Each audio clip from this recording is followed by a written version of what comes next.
Assalamualaikum warahmatullahi wabarakatuh. Perkenalkan, nama saya Rifki Ulilwafa. Saya di sini akan menceritakan dongeng tentang merpati dan semut. Lalu kita akan ke ceritanya saja.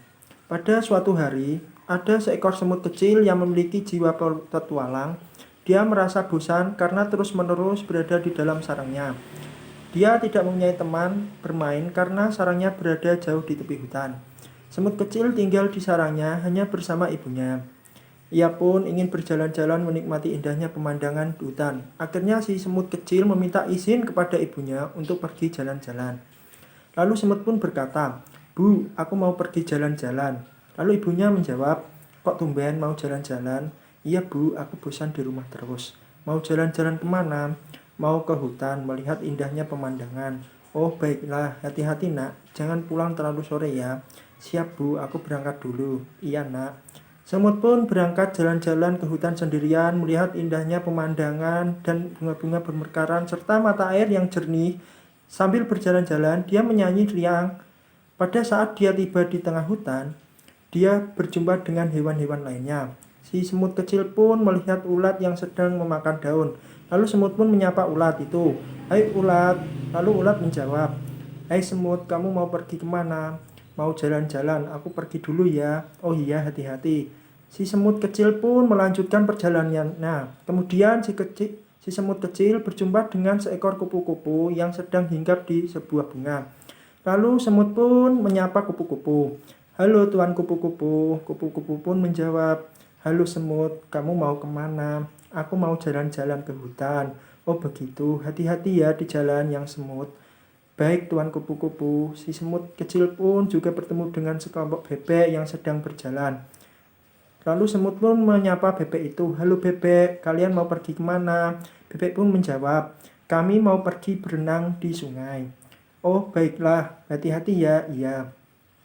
Si semut kecil memang sangat ramah. Setiap bertemu hewan di hutan, ia selalu menyapa mereka. Semut terus berjalan menyusuri hutan. Kemudian ia melihat mata air yang sangat indah dan airnya sangat jernih. Ia pergi menuju mata air tersebut. Dia merasa kehausan ingin meminum airnya. Ia berusaha mendekatinya, namun tempat air dengan ia berdiri terlalu jauh. Dia berpikir, jika dia terus mendekat, maka dia bisa terjatuh ke dalam mata air tersebut. Namun karena licin, semut pun terjatuh dan nyaris tenggelam. Kemudian ada seekor merpati yang sedang melintas dan melihat si semut kecil yang hampir tenggelam. Si merpati pun mencoba menolongnya dengan menjatuhkan sehelai daun dan segera dinaikkan oleh semut. Akhirnya si semut kecil pun bisa selamat dan kejadian buruk tersebut. Semut pun berbicara kepada merpati tersebut, "Terima kasih merpati, kamu sudah menolongku."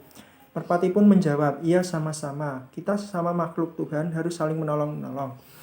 "Iya merpati, aku sangat berterima kasih padamu. Suatu saat aku akan membalas kebaikanmu." "Sama-sama, lain kali hati-hati ya." "Iya." Kemudian merpati melanjutkan terbang menuju tepi hutan dan meninggalkan semut yang sudah terselamatkan. Selanjutnya, si semut kecil melanjutkan perjalanan menuju tepi hutan. Lalu ia melihat ada pemburu yang mengarah senapan menuju sebuah pohon yang rindang, di mana ada seekor burung merpati yang telah menolongnya tadi sedang hinggap di pohon itu. Kemudian, si pemburu bersiap dan menembak burung merpati tersebut. Semut kecil pun tidak tinggal diam. Dia dengan cepat berlari ke arah si pemburu dan menggigit kaki si pemburu sekuat mungkin, sehingga senapan yang dipegangnya pun terjatuh. Kemudian, merpati yang menyadari ada seekor pemburu dengan cepat terbang bersemi ke pohon yang lain. Kemudian si pemburu kembali pulang ke desanya karena tidak berhasil menangkap hewan buruannya. Akhirnya si burung merpati pun terselamatkan. "Merpati, terima kasih semut. Kamu sudah menyelamatkan dari senapan pemburu itu." Lalu semut menjawab, "Ya sama-sama. Kamu tadi juga sudah menolongku. Oleh karena itu, aku berhutang budi padamu." "Semut, apakah kamu mau menjadi sahabatku? Aku akan mengajakmu berkeliling hutan bersamaku." "Mau, tapi aku harus pulang karena hari sudah mulai sore." "Baiklah, aku juga harus pulang. Suatu hari nanti kita bisa pergi jalan-jalan bersama. Sampai jumpa semut." Sampai jumpa lagi merpati." Semut dan merpati akhirnya bersahabat. Karena teringat pesan ibunya untuk tidak pulang terlalu sore, semut kecil pun bergegas untuk kembali pulang ke sarangnya. Semut merasa bahagia karena mendapat sahabat baru, dan dia tidak pernah melupakan kejadian yang terkesan dalam hidupnya.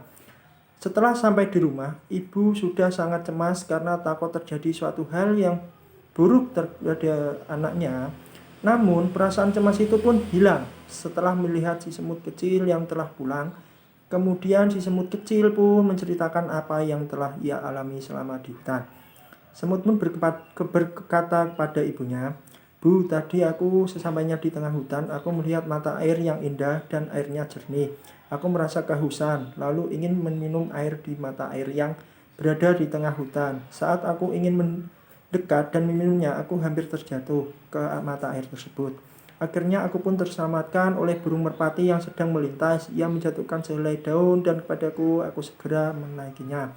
Ibunya pun menjawab, "Syukurlah ada yang menyelamatkanmu. Aku juga menyelamatkan burung merpati itu dari pemburu, Bu." "Hebat, Nak. Kita harus saling tolong-menolong sesama makhluk hidup." "Ya, Bu, aku dan burung merpati itu sudah bersahabat. Kapan-kapan kamu bisa mengajaknya untuk bermain ke sini. Ibu ingin berkenalan dengannya." "Pastinya, Bu. Di lain waktu aku pasti akan mengajaknya bermain ke sini." "Ya sudah, ayo kita makan. Kamu pasti sudah lapar. Habis jalan-jalan seharian, ibu sudah menyiapkan makanan kesukaanmu." "Baik, Bu, terima kasih." "Ya, sama-sama." Semut dan ibunya makan bersama di ruang makan sambil sekali bercanda ria bersama. Selesai. Jadi pesan dari dongeng tersebut adalah sesama makhluk hidup harus saling tolong-menolong apabila adanya sedang mengalami kesulitan. Sekian cerita dongeng dari saya. Jika ada salah kata pengucapan dalam dongeng tersebut, saya mohon maaf. Wassalamualaikum warahmatullahi wabarakatuh.